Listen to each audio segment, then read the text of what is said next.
This is 7 questions to tell if you're living a good life. I am a little sleepy today. I hope you don't mind. Some of these questions are actually pretty life-changing, so I figured it was better to make a sleepy video than no video at all. And let's get into it. Question number 1. Are a lot of your days and time spent on things that are meaningful to you? Now, what is meaningful to you can vary from person to person, and that's okay. For some people, they have one religion. Some people, they have another religion. Some people, they have no religion and some philosophy. For some people, it's family. For some people, it's achievement or enjoying life. But just ask yourself that question. If you look at your days and your time, is a lot of that time going to things that are meaningful to you? And you also kind of get an exception for things that are like necessary for basic survival. Where is your time going? That's number 1. Notice I said days and time, not specific achievements, because in life sometimes things happen and we can't always control everything with the outcomes. But if you look at your time, that is generally something that you can control over the long term. That's question 1. Here's a provocative question with this one. If the answer is no, that a lot of your days and time are not going to those things, is there something you could do that would change that answer to a yes? Number 2, is the stuff that your life is aligned with, your values or priorities, however you want to frame that, is that stuff something that you're going to change your mind on when you're much older and say, oh no, I wish I hadn't had those values and priorities? I like to use the regret it when I'm 80 test. If you look at how you're spending your priorities and values right now, are you going to look back and regret that later? A lot of people, the typical one for this is money or material things. A lot of people later will regret that and wish that they had spent more time on relationships or more meaningful things. But again, it's more about your answer, not other people's answer. Just don't have it be something you're going to regret later. All right, question number 3. All other things being equal, did you enjoy life? Now, I know this sounds a little bit like a fortune cookie, but this is actually one of the most important ones. It's like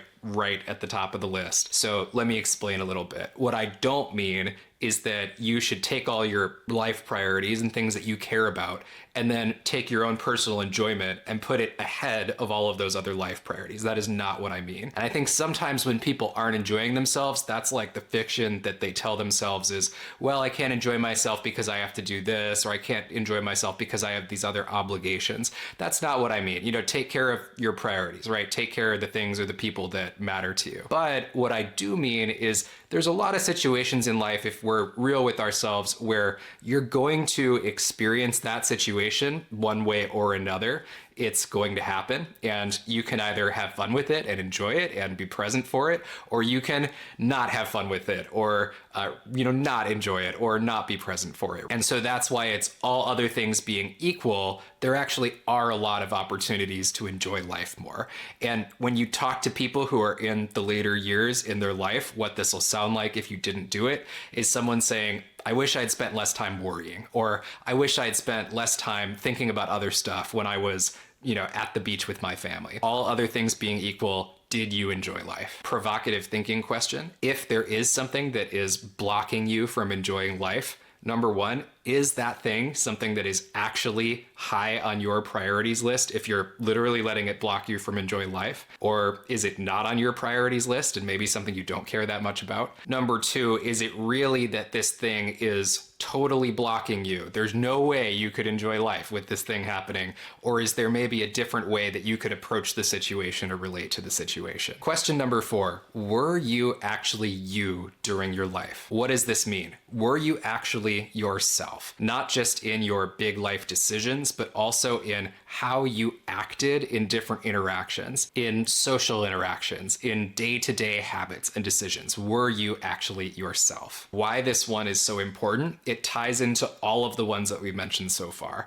It's very hard to have your time and your life be aligned with what you care about if you're not being you. If you're making decisions based on somebody else's priorities or living somebody else's life, it's very hard for you to actually get that alignment with whatever it is that you care about. It's also, if you're not being you, a lot harder to enjoy life, because if you're busy pretending to be someone else or pretending to be whatever you think it is that you need to be, then that's going to add a ton of extra mental effort, and you'll never really find out what would have happened and what kind of life you would have had if you had actually just been yourself. 2 thought-provoking questions on this one. Number 1, if you aren't being you, Why is it that you think you need to do that? Is it because maybe you think if you are just you that you won't do a good enough job? Is it that you think people won't like that? Is it that you think you need to be more than you for some reason? Thought-provoking question number 2, if you're not being yourself, who are you trying to be? All right, number 5, another one that sounds like a fortune cookie, but is actually really important. Did you live life to the fullest? Again, totally sounds like a fortune cookie, but it actually is really important. The first question in this video was about, are your priorities and how you spend your time in your life actually aligned with what you really care about? What this one is saying is, it's not just about having your life be aligned with your priorities, but like, how much did you actually go after your priorities? Because there's being aligned with it, but then there's like pushing it more and like really going after it. So if family and kids was something that was really important to you, did you have one kid or did you have like 4 or 5? And if you only had one, was that because something prevented you, or was that just because you had other stuff going on? Not saying you need to go have 5 kids if that's not your thing, but whatever it is that you care about, did you really go for it? If you say that helping the world is really important to you, did you really go for trying to help the world, or did you spend like 2% of your free time trying to do that on the side while most of your life was focused on other things? With the enjoying life one, if you said you value enjoying life, did you really go for trying to enjoy life, or did you kind of just enjoy life in between other things and priorities? And if there's something else that was stopping you from doing that, was that something that was really important, like your critical survival needs that was stopping you from doing that was like a really good reason that you couldn't go for it? Or was it kind of like you just didn't? If you had a big dream, not like I want to be an astronaut, but like something that was like a real dream that like mattered to you, maybe it was when you were younger, did you actually try to go for that? And if you didn't, was that because you got stopped by something, or was it because you just never really gave it a try? Here's number 6, and I'm going to be a little bit empathetic and kind with this one because it's a tough one. Did you let something define your life or yourself or your personality? Did you let something define you that you wouldn't necessarily have wanted to let define you? And what that could be is an obstacle in life, a difficult circumstance you had to face. Sometimes it could be a tragedy. Sometimes it could just be something that was very hard or something that was standing in your way. And there's different ways to respond to that situation. But when you look back on your life, number 1, did you let those obstacles or situations completely define you in some way, whether that was your personality or trajectory of different, things that happened, whatever way it was? And if it did define you, is that something that you really would have wanted if you could go back and get a do-over? Because sometimes we can let things define us, and sometimes we can let them knock us down or slow us down for a period of time, but not necessarily define us, right? Sometimes it feels better to have us be defining us and defining who we want to be and how we want to respond, rather than that situation, defining who we are or how we want to respond. I want to be empathetic with this one because we all get knocked down and we all have hard circumstances and tragedies, and this can be one of the very hardest ones. But real talk, this is a video about the most, did you live a good life, and some of the most important questions there, and how you respond to tough situations is definitely on that list. So I would just, again, like, be kind to yourself, but also sometimes be tough or real with yourself and ask yourself, if you're letting something define you, is that really what you want to do?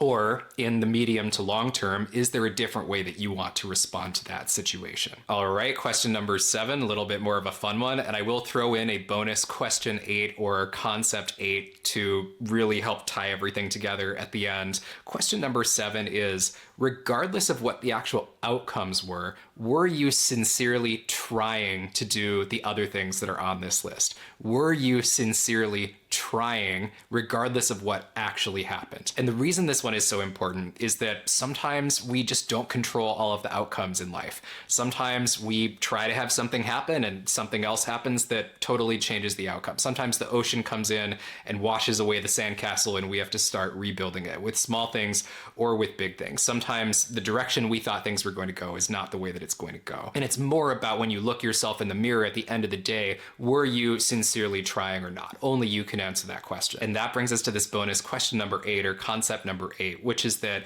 it's a great lens to think of life as a series of days. What this allows you to do is to take any adjective and do the following. So let's take meaningful as an example adjective, and we'll do a couple examples.